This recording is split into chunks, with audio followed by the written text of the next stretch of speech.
Break के बाद एक बार फिर से आप सभी का स्वागत है। आगे बढ़ते हैं खबरों के साथ। बड़ी खबर है राजधानी रांची से। ईडी की क्रिमिनल रीट याचिका पर हाईकोर्ट में सुनवाई हुई है। झारखंड पुलिस की कार्रवाई पर हाईकोर्ट ने रोक लगा दी है। ईडी के अधिकारियों के खिलाफ सभी तरह की कार्रवाई पर रोक है। बीएसएफ को यहां ईडी कार्यालय की सुरक्षा की जिम्मेदारी भी दे दी गई है। 7 दिन के अंदर राज्य सरकार से इस पर जवाब भी मांग लिया गया है। 9 फरवरी को अब अगली इस पूरे मामले पर सुनवाई होगी। इस खबर पर आपको सीधे लिए चलते राजधानी रांची संवाददाता राहुल वहां से हमारे साथ जुड़े हुए। राहुल, देखिए, पिछले दिनों ये मामला प्रकरण में आया था सामने, और किस तरह से ईडी के दफ्तर में छापेमारी हुई थी राज्य सरकार की तरफ से, पुलिस की तरफ से। तो ऐसे में अब इस पर सुनवाई हुई है। सुनवाई के दौरान क्या कुछ निष्कर्ष निकल पाया है?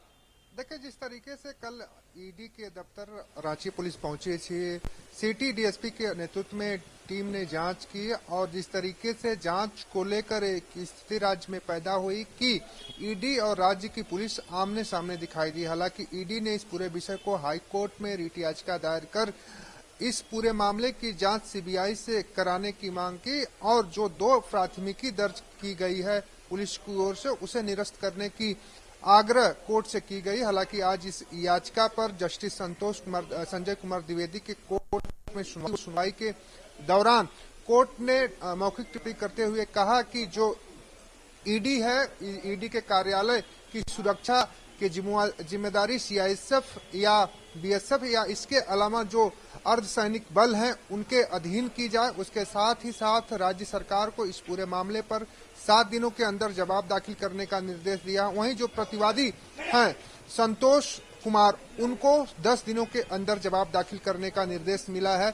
और इस पूरे मामले की जो सुनवाई है फरवरी महीने में 9 तारीख को होगी। तो ऐसे में माना जा रहा है कि जो पुलिस की कार्रवाई चल रही थी, पुलिस की अब कार्रवाई पूरी तरीके से हाई कोर्ट ने रोक लगा दी है। किसी तरह की कोई कार्रवाई, कोई जांच नहीं होगी। हालांकि हाई कोर्ट ने जरूर कहा है कि ईडी कार्यालय के अंदर जब पुलिस गई थी और इसके पहले जब संतोष कुमार जो प्रतिवादी हैं वो गए थे, उनके फुटेज जो है सीसीटीवी फुटेज पूरी तरीके से सुरक्षित रखे जाने चाहिए, जिसकी जांच होगी। हालांकि अब देखना होगा कि जब 7 दिनों के अंदर सरकार जो जवाब पेश करती है उससे कोर्ट कितना संतुष्ट होता है। और प्रतिवादी जो संतोष कुमार ने एयरपोर्ट थाने में शिकायत दर्ज कराई है, उनकी ओर से जो 10 दिनों का जवाब दिया जाएगा उसमें कितना संतुष्ट होता है कोर्ट। हालांकि कोर्ट में जिस तरीके से इस पूरे मामले को लेकर ईडी गया था, और ईडी ने साफ कहा है कि इस पूरे मामले की सीबीआई जांच कराई जाए, क्योंकि